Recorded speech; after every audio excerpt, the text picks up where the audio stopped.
more and more who we are building for is not a person. It's actually an AI consumer. The intersection of blockchain, that's where you're going to find the most potent utility. Crypto was built for this moment. Does infrastructure becomes the most valuable layer in the space that we're in right now with AI? That's a very good question. Welcome back to the Aura podcast, where we spotlight some of the coolest people and projects in the ecosystem. And today we're joined by Ben, DevRel Lead at Arbitrum. And we're going to be chatting about AI once again. This is our third Ben in a row on this podcast. So there's something to do with all the Bens here, right? But anyways, Ben, welcome to the podcast. Please introduce yourself. Excited to chat with you. Dan, thanks so much for having me on the podcast. I'm really excited to be here with you. And I'm really glad you saved the best Ben for last for this podcast. No disparaging to all the other Bens, but you have to save the best for last. Super excited to be joining. As you mentioned, I work as a developer relations lead at the Arbitrum Foundation, where we help oversee the Arbitrum ecosystem and the community of Arbitrum. And I've been in the space of developer relations, or as we call it, DevRel, for about 7 years, give or take. So kind of a long time. All the gray hairs in my beard are a result of 7 years of DevRel work. I'm actually a lot younger, but these are all working with developers for 7 years. Gives you a lot of gray beard hairs. And I just love being at the intersection, basically, between community, helping people, whether they're builders or startup founders or curious folks, get involved with technology and how that technology can enable them to build successful projects. So that space, that intersection is what I'm really, really fascinated by. Amazing. And I'm sure there's a lot of viewers here that's maybe new to the space or maybe haven't heard of Arbitrum. Can you give a bit of a very explanation? What is Arbitrum? What mission and vision do you guys are aiming to solve in this space? Yeah, absolutely. So if you're not used to or know what Arbitrum is or know what space we're basically in the space to enable high-powered and effective and fast and successful applications across many different sectors to thrive, to grow, to succeed, to help builders in spaces between AI, finance, different trading applications, gaming, content creation, consumer applications, basically anything you can imagine, to launch in a way that feels, and more than feels, actually is decentralized, shares no or as minimal trust assumptions as possible, that enables you to build true applications that place your user at the center of that experience. And Arbitrum, through its ecosystem of over 1,000 applications at this point, and one of the most liquid layers in Ethereum, really is one of the central places to build those kind of experiences for users that are user-centric and that are efficient, fast, secure, and take advantage of everything that is so great to give users the best experience possible in any kind of application they're building on. That's amazing. And obviously with AI being so big, is there anything that you guys are implementing right now, any AI structures, AI workflows that you're seeing pretty significant impacts in helping people growing their project or you guys reaching more people, etc.? Yeah, so AI is everywhere, right? And AI is becoming increasingly important in our own workflows. I mean, you could talk about it, I could talk about it, the way that it helps us as individuals, as creators or as producers of content. I'm sure you could talk about it at length, I could talk about it, but it's also for consumers and for average users and for builders. But there's a couple questions there, right?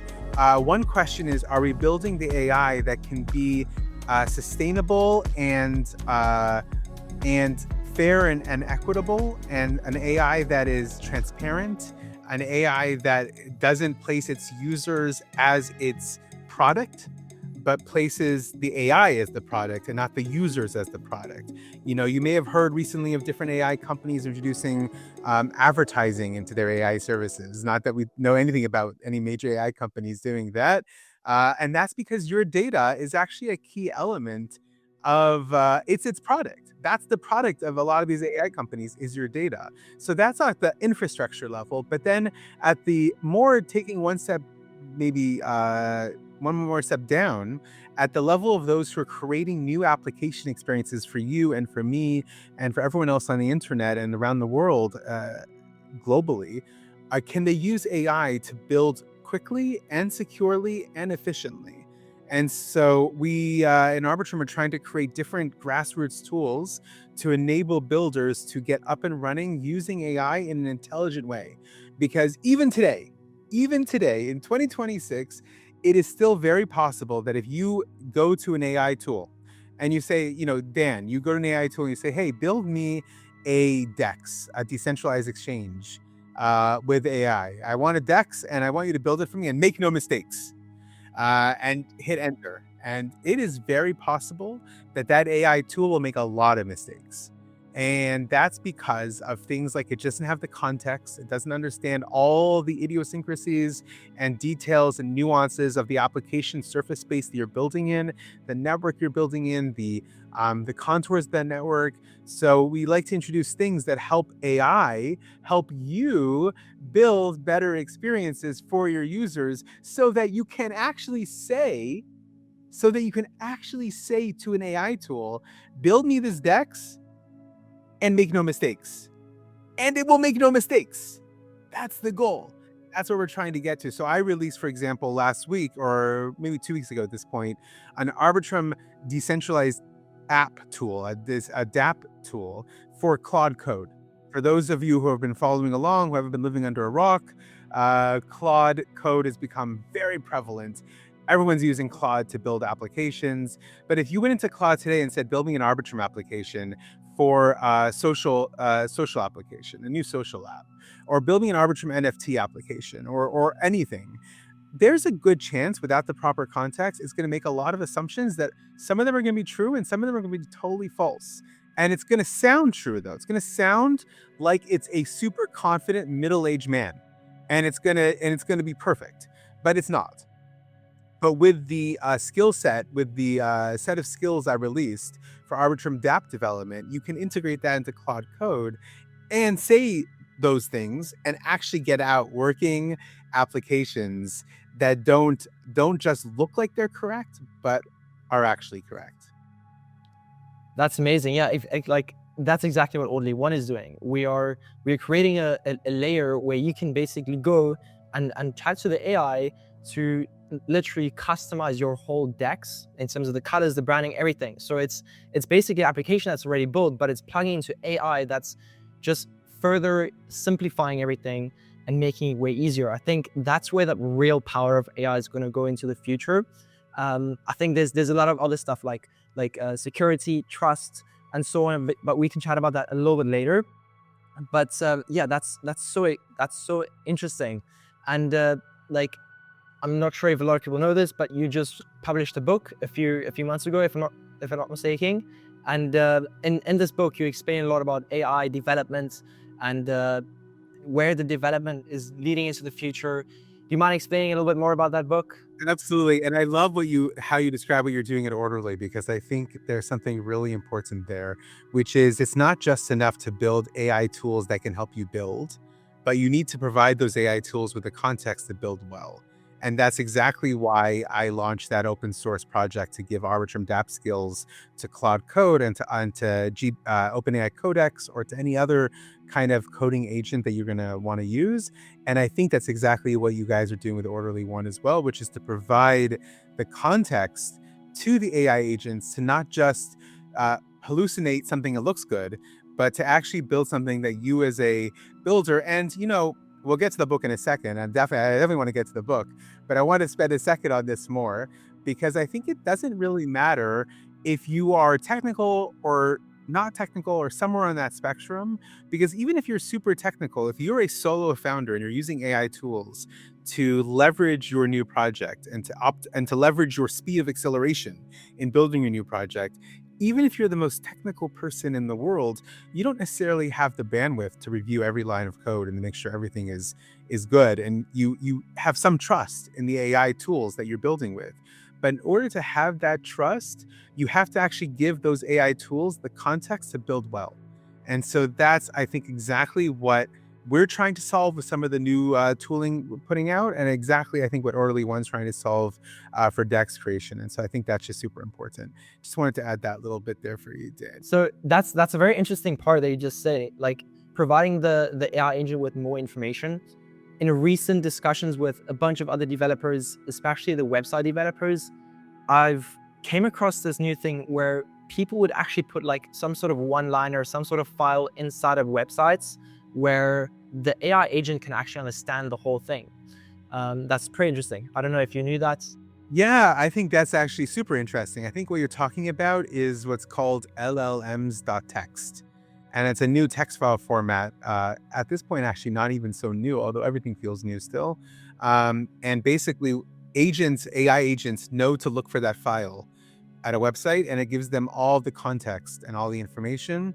I would actually say something even more, and I think LLMs.txt is indicative of this, is that more and more who we are building for, or the audience of who we're building for, is not a person. It's actually an AI consumer. And the AI consumer, whether it's an agent or an LLM search bot or whatever, gathering information, doesn't really matter what it is, it needs to have the data structured in a way that is beneficial to it.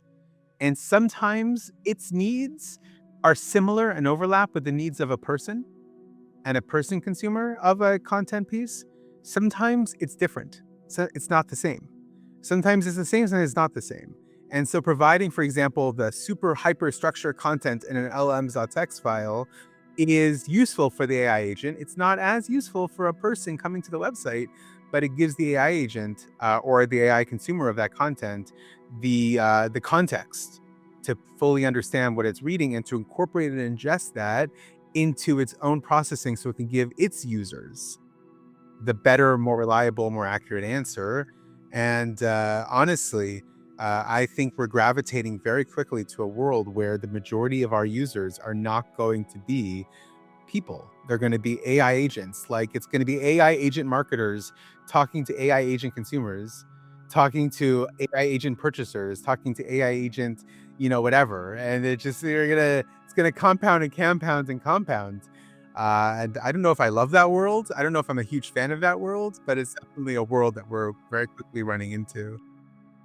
Very interesting. So you see the future of everyone having their own agents, and that agent would basically work for them, looking things up, executing specific things. Yes, exactly. And I think when we talk about, and we started this conversation talking about what does Arbitrum do and what are some of the benefits of Arbitrum, I think the technology stack of Arbitrum allows at the very fundamental, foundational level for us to build the structures to provide agents with reliability, with users of agents, with the reliability and with the confidence in knowing that an agent that they use, whether it's an agent that they hired, because that's the world we're moving to, or an agent that they purchased, or an agent that they created and they want to have verified to be used in a marketplace, that agent does what it's supposed to do, doesn't do things it's not supposed to do,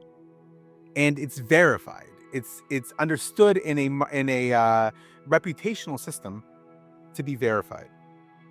An AI and the intersection of blockchain, that's where you're going to find the most potent utility at the end user level. Because at this point, it is abundantly true at this point that if I am an average user and I want to use an AI agent that was curated and created to do a certain purpose, maybe that AI agent's purpose is to scan TikTok feeds and help me understand product market gaps. You're just making up a purpose, right? And I'm trying to find an AI agent that's going to do that for me. How do I know, Dan, that AI agent that says it does that doesn't also post nefarious things using my TikTok credentials? Or do things on the side that are benefiting the creator of that AI agent that I don't have access to the entire code base of, or I don't understand the code base, or it's by definition, AI agents have AI in general is not super deterministic. There's some level of randomness to it. How do I understand in a spectrum of reliability, how reliable this agent is.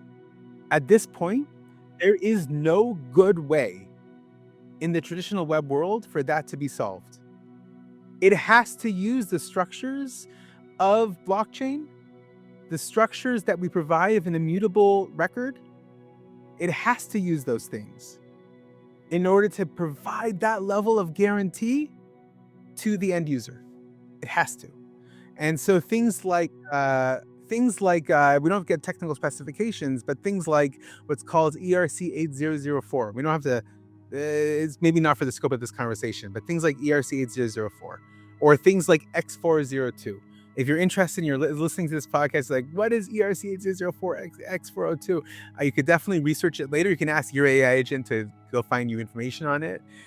Those provide the foundational rails by which you can conduct trust with some sense of confidence and reliability, agentic actions on the internet, and not be consistently worried that things are going to get out of whack, and to provide and empower your agents to make payments for you, to buy a cup of coffee, to go find a dog walker for you. I don't know, whatever it may be, to provide those things for you, and do them in a way that is scalable and efficient and with some sense of confidence. And those primitives are being built on Arbitrum. Yeah, I think like something that resonates a lot with a blockchain and AI is going to be that trust factor that you just mentioned. But it's going to be interesting where everything is going to go, because like it opens up whole new businesses in terms of advertisements that I'm just thinking about. Like, you can basically then go and sell all of that information everyone's talking about with it, AI agents, and it's just going to be like an advertisement loophole. Yeah, just something interesting that I just noted from your chat there. What do you think about the future of advertisements on the blockchain and so on? I'm not personally, maybe you are, Dan, but I'm not personally anti-advertisements. I think actually advertisements can be helpful sometimes, right? I think that it's how you discover products and services. There's things that enhance my life daily that I discover through being advertised them. It's not necessarily an evil. That's not the question. The evil is the lack of transparency. It's the opaqueness in and the being having no ability to understand when you are yourself being advertised, when it's your data that's being advertised, when it's you are the market that's being commoditized. And it's not that you are the consumer of the advertisement, but you yourself are the advertisement. And I think that's a difference. And that's a big paradigm shift. And we've already gotten very used to it over, the past 15, 20 years in the web. When the web switched to being a commercial entity before when it was more of a research and hobby level, and then became a commercial thing in the early 2000s, late 1990s, early 2000s. We've gotten really used to being the product. But I think there's something really, just because we're used to it and habituated to it doesn't mean that it's right. And maybe it is right. Maybe you can voluntarily say, yeah, I'm okay being a product here. I'm okay with you commoditizing my data in ways that are maybe aggregated, anonymized, or whatever, to make money so you can offer me a subsidized or free service. Fine, but give me the ability to know that. Give me the ability to understand that. Give me the ability to opt into that. Let me make that choice, as opposed to having no insight into it whatsoever, no ability to understand that whatsoever. And maybe this is not something that the average person thinks about regularly, this quandary, this problem, but it is a real problem and a real challenge, and one that I think as we progress more and more to handing over our lives and hence our data to AI agents will become more and more prevalent. No, that's amazing. It's very interesting. I kind of also want to shift into like the backend of AI, like the developers, the people that creates it, the people that uses AI for developments. I know you've been 6 years in development. That's almost a decade, and so I want to move a little bit more into that section. How is developers using AI as the first question, and then just attached to that, because I think that's a very simple question, is what is the future roles of developers like if you're just looking at the space right now in 2026? It's such a good question. If I had the full answer to that, I would basically open the market on Polymarket and make a lot of money on it. It's a very, very good question. Um, it's funny because about a year ago, I started writing my book, which is helping JavaScript developers. So JavaScript developers are classically like your web developers, the folks that make web apps and sometimes mobile apps, things like that, but primarily web applications, helping them integrate what's called vector search, which is AI-powered intelligence search into their application. So it's a very foundational but very important level and layer of integrating artificial intelligence into applications. And I realized as I was learning vector search that the concepts were written for data scientists, for data engineers, right? They weren't written for web developers. I had to basically have a dictionary next to me to understand the words I was reading. And I was like, well, if I'm struggling with this, then I can imagine a lot of people are struggling with this. So I wanted to write a very practical book to teach developers how to integrate that. And the book is super helpful and it's still being used. And, I was just recently at a conference locally where someone's son, actually, they took a picture because their son wanted a picture of the author of the book they just finished, and like a middle school kid who like was using my book to learn about web development with AI. And I was just so blown away by that and really touched, really moved. And I think it's still very important, but I think developers are now moving less and less away from writing the actual code. So the book I wrote assumes you're writing code, right? And it helps you write that code. But developers are moving less and less away from writing actual code to being more like principal level engineers or maybe product managers, technical product managers, where they're overseeing a team of junior engineers, we'll call them AI agents, who are writing the code for them. And then they are doing the code review and offering suggestions and refactoring comments to make the code better. So, but in order to do those things, in order to be that kind of developer, you already have to understand and have a very solid grasp of coding fundamentals. You can't walk into an application building at that level. Of course, you can build a simple app that works on your computer and maybe for a few of your friends, but to use AI to build applications that scale to millions of users, you have to basically already have a very good solid grasp of computer science and data fundamentals and data structures and code architecture, because you have to constantly review the AI agent's output. And you're becoming less and less the developer writing the code, and much more the developer reviewing the code.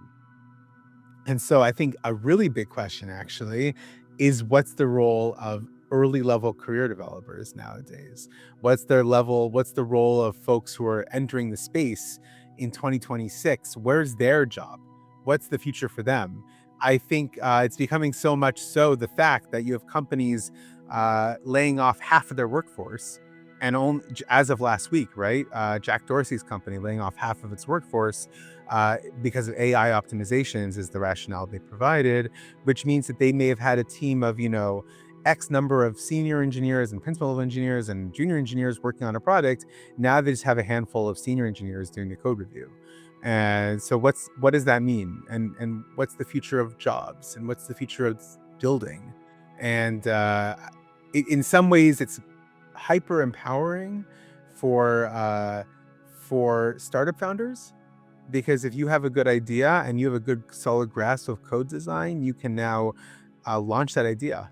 But if you are somebody looking for a 9-to-5 job and want the stability of a paycheck, and you're an engineer and you're new to the field, or if you're not new to the field, but you're now being optimized, or there may have been a headcount for 10, now there's a headcount for 5. What do you do? What's the move forward? It's a really unanswered question, and it's going to, I think, reverberate through so many levels of society. I think we're just kind of grasping it. In some ways, actually, Dan, I think all these AI companies started with software engineers because, like, we're the vanguard. Because if they solve our industry, if they can do our industry, then they can do every industry. Because if you can create the product, then you can basically lay off at that point lawyers, marketers, salespeople, every level, product people, every marketing, manufacturing people. You can lay off everything. So it's starting with software, but the tsunami of impact is actually going to have wide-reaching ramifications for every level of field, every implication, every career is going to be implicated in this. Coming out of the space, what is some of the tools that most people are looking down on that they should focus on a little bit more because everything is going around? I mean, like you just mentioned, Block laid off 4,000 people of their team of 10,000. It's more than 40%, or it's 40%. It's insane. And I'm guessing there's a lot of people that is very stressed for their job. They don't know what to do. They're really in like a sticky situation. What is the number one tool, number one thing that those people need to go and like educate themselves about? Like a lot of people uses the ChatGPT or Gemini or all the basic free applications, but there's so much more power if you just look a little bit more beyond. What is that applications for you? I think, and this is just me speculating, this is just one old guy talking, but I think at this point, what a lot of folks are doing well is optimizing their workflows with AI tools, and they're enhancing their productivity with AI tools, and myself included. But I think what we should and could do better, and maybe would make ourselves a little more competitive in the new landscape, is all the space that optimization is leaving us in our day. How are we filling it? And are we using that space to learn to think deeper, to learn to think more strategically? What can we offer to, if we want to be an employee, what you want to be is somebody working in a place, and you don't want to be a startup founder, or you can't be a startup founder, and you want to be competitive in this new landscape. What are you offering your employer beyond your ability to create more productive workflows with AI? Because everyone's doing that. So what can you offer is maybe more strategic thinking, deeper insight, deeper ability to see a big picture and construct a plan. Because I think those things will set you apart a little more. Now, I could talk specifically about in the space of engineering. I think that if you're a developer and you optimize your coding workflows with AI and you're afraid that you may be subject for layoff, if you are being evaluated against your colleagues, one area that you can really set yourself aside is actually going back and becoming expert in the fundamentals of computer science, in good code design and architecture, in becoming the best code reviewer that you can possibly become. Because the better you are able to be a code reviewer, the more useful you are in ability to review the code that's being generated for you, that's being generated by the AI. The less you know about that, the less you're able to offer anything of value to your employer. So being a good code reviewer, but being a good code reviewer means you have to understand what is clean code, what is good code, what are good data structures used for this or that. When do you make the decision, and how do you scale? What's good infrastructure questions? What are good implementation user design questions? All those areas, the space that AI is opening up for you in your workday because it's optimizing those workflows, use that space to become better thinkers, because I think that's going to be your differentiator going forward. You're talking a lot about like as a reviewer, as a code reviewer, etc. What is the secrets of prompting? Because I imagine prompting is also a very, very big role that's going to be playing in the future. And like everyone always tells you your AI is only going to perform as well as your prompting. How do you see that evolving in the future? Because I've really noticed like you can talk more and more plain, simple English with the AI agents, and it will completely understand where you're at because it keeps the memory, it stores everything in the back end. But obviously for a website developer, what is the number one rule that people should start thinking about when they go prompts and so on? I think actually it goes back to what we just said, and reminds me of a comment I remember speaking with a teacher of mine, a mentor of mine, goes back like a long time ago, probably before you were born, about the New York City subway system, right? So the New York City subway system is one of the world's oldest public transport systems, mass transit systems. If not, I think maybe the Boston subway is the oldest, but the New York City subway is one of the oldest. And you can see the New York City subway as the great equalizer in the city of New York, because no matter if you are someone living on Fifth Avenue in a fancy co-op building with a doorman, or you're somebody living in the Bronx, you're all taking the same subway lines and getting around, and you pay the same fare. So everyone is equalized in their ability to have mass public transit that's relatively good, doesn't break down too often, although that's up to the day, but and works 24/7, right? So one of the big challenges in professional careers is the jargon, right? What's the differentiator often between somebody who's brilliant and really knows their things and knows their stuff in the space, but somebody who's brilliant, knows their stuff in the space, and received a classical education in it? The big difference is the person, that latter person, the one who got the 4-year degree or whatever, they've learned all the words. They've learned all the fancy language. They learned all the terms. So they can come into a meeting and they can say the fancy words and they sound like they know more what they're talking about, when maybe the person who was self-taught and is brilliant and can really actually do the job better, but doesn't know the term, doesn't know the fancy Latin-based word for that thing, but knows how to get it done. And actually, I think prompting and good prompting forces us to get rid of the jargon, because you can use the jargon fine, but if you actually understand the thing that you're talking about to the AI and you write it in simple, plain English, and you have a good grasp of what you want, that is just as good, if not better, than using some word that may have multivalent meanings. A word that, has multiple ways of understanding it. Any random academic jargon word could maybe be understood in multiple ways, as opposed to a clear, succinct sentence written in simple English that gets your point across is actually better. And so it equalizes the playing field. But what it doesn't equalize is those who've taken the work to study and those who've taken the work to learn versus those who've not. And that's not a question of 4-year degree versus 4-year degree, or not having a 4-year degree and having one. It's a question of, again, going back to what I said before, do you take the time now in your workday to learn and spend time reading up about the specialties that you work in, into good, if you're an engineer, and good code design, data structures, things like that, good application structure? Do you spend the time learning those things, how to scale an application? Because then you can write prompts in simple human English that's informed by your knowledge. So really the only difference now, it's not going to be the terminology. It's not going to be, I know fancy words and you don't know fancy words, or vice versa.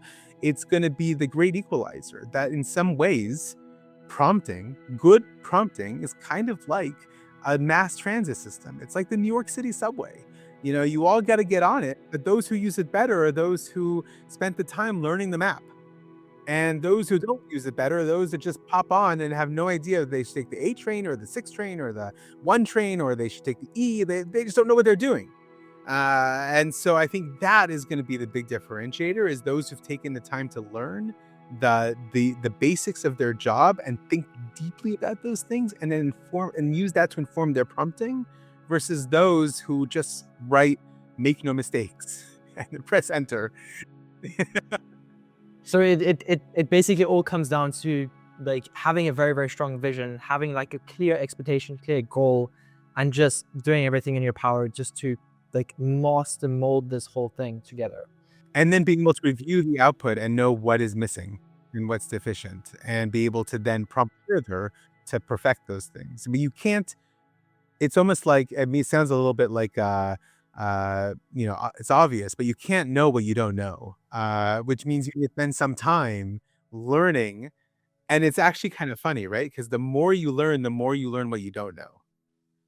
And then you learn what you need to know. And then you learn that thing, you learn to now learn more things. But you don't even know what to say to the agent if you don't even start. So you have to start learning. No, 100% makes complete sense. I want to shift back into the AI agents, right? especially into the blockchain space. And I want to dive a little bit deeper into payments. So, like, as everyone knows, the traditional banking system, it's like, how do you put that into an AI agent? With crypto, it's a lot easier because you just give it your access to your keys. You can give it a daily budget, etc. I want to know from your points, how do you see the future evolving? On-chain financial applications, on-chain finance. How do you see that affecting traditional finance, like the traditional banking systems where I have a Visa or a MasterCard? Where do you see the volume going, if that makes sense? It does make sense. And I would say that we're at a moment where crypto was built for this moment. Crypto was created to serve this moment, to give autonomous or semi-autonomous agentic applications the ability to transact in the physical space and the digital space with a sense of confidence and transparency. That is a huge plus. That is the core financial rails that crypto offers to your application layer when you're building agents and using agents. And there is nothing else in the financial space that offers that same level of transparency, immediacy, right? The ability to, the immediate nature of it, and the sense of reliability. There's nothing else in any other area in the financial space that offers that combination at the same level that the crypto financial rails offers it. And so we have reached this moment for this moment. And it's actually brilliant. The convergence of the need for fast payments that can work with autonomous software. Because agents are basically software, right? It's autonomous, maybe thinking, maybe not thinking. It's a huge debate. But let's just say autonomous acting with agency. Agents that act with agency. Agents that act with purpose. To be able to make payments for you on your behalf and follow your instructions. That's huge. So just to give your listeners a little bit of insight into what's happening, not so long ago, a new cross consortium of companies and institutes was created to bring forth a new standard for agentic payments. And it took advantage of an HTTP. HTTP is the protocol on which the web operates. It doesn't really matter. Don't need to get too technical, but it's a protocol on which the web operates. And that protocol has a bunch of different codes. Some codes say something's missing, right? Some code says, yay, you found the right page. Good for you. Some codes say, actually, we were redirecting you to another page. And different codes that mean different things, right? There's a code that says, I'm a teapot. Why is there? Who knows? But there's another code that's existed forever. It's in the early days of the web that says payment required. 402 is the code number, payment required. This code has had no purpose from the day the internet was created. No utility, no purpose, no function, it's just there. It's kind of like the same as the code that I'm a teapot. I'm a teapot code still has no, maybe one day we'll invent a teapot that will solve that function. That's not for here for now. But we have this payment required code. So a bunch of companies and agencies and institutions came together to operationalize that code using at its rails crypto.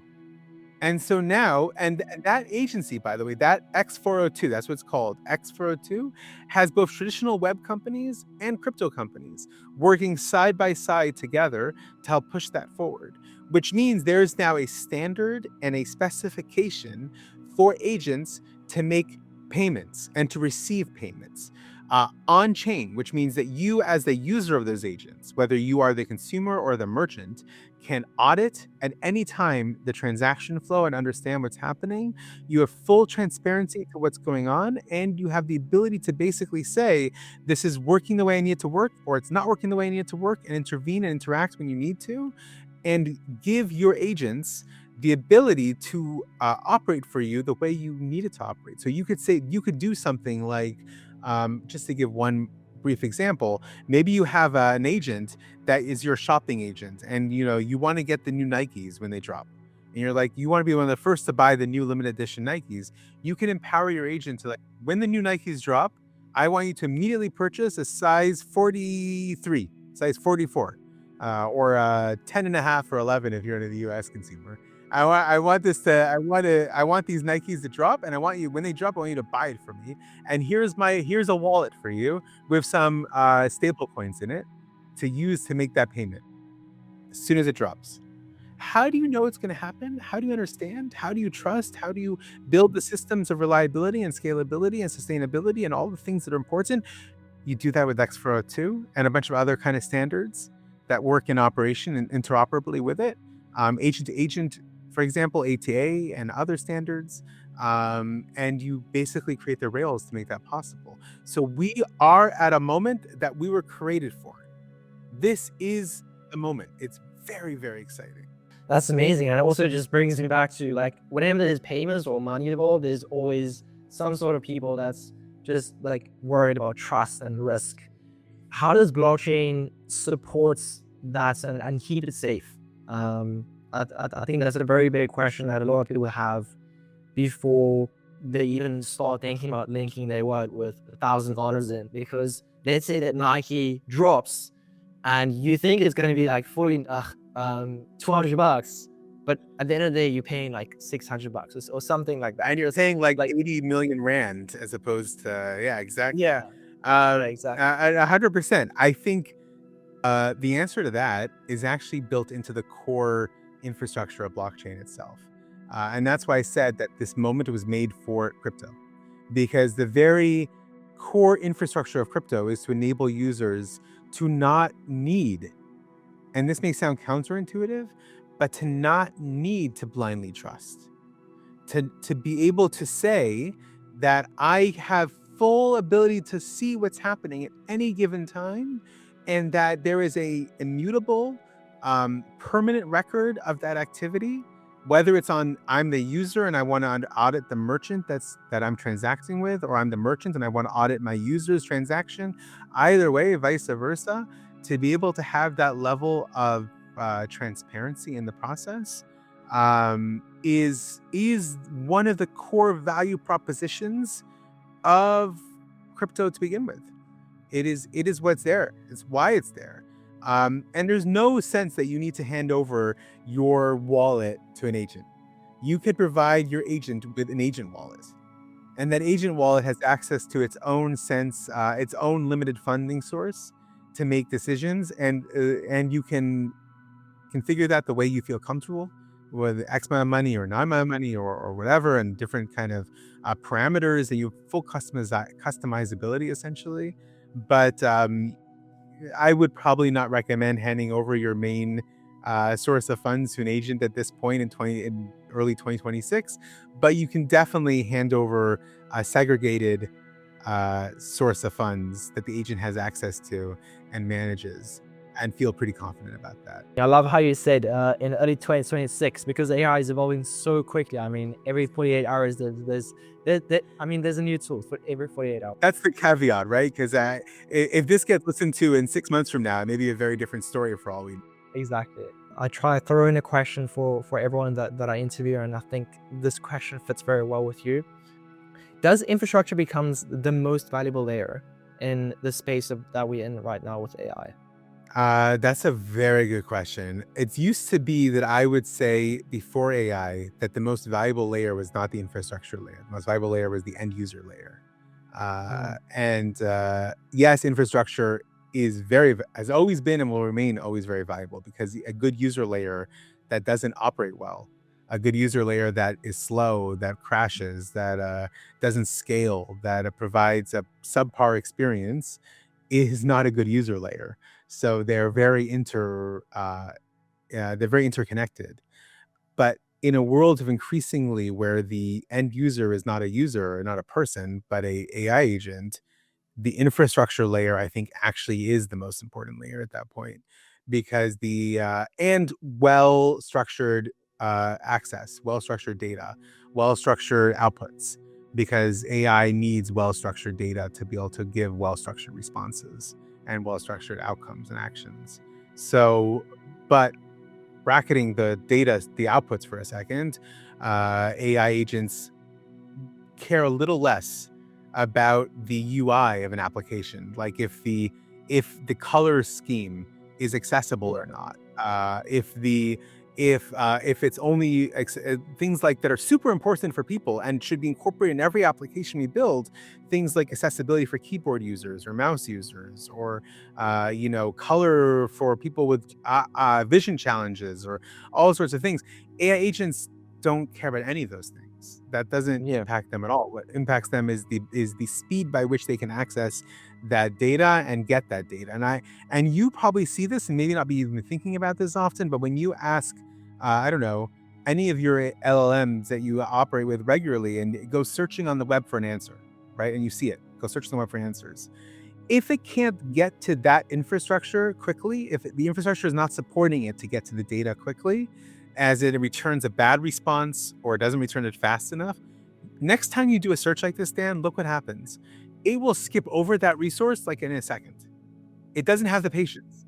It just jumps to the next thing, which means you have lost an opportunity to make an impact. You've lost an opportunity for your thing to have utility, because if it can't serve a response in a way that's understandable and just there, if it can't serve it fast in a fast way and in a way that's understandable, the AI agent doesn't have the patience. It just moves on to the next resource and just says that resource is dead to me. It's dead to me. I don't want to speak to it. It's over.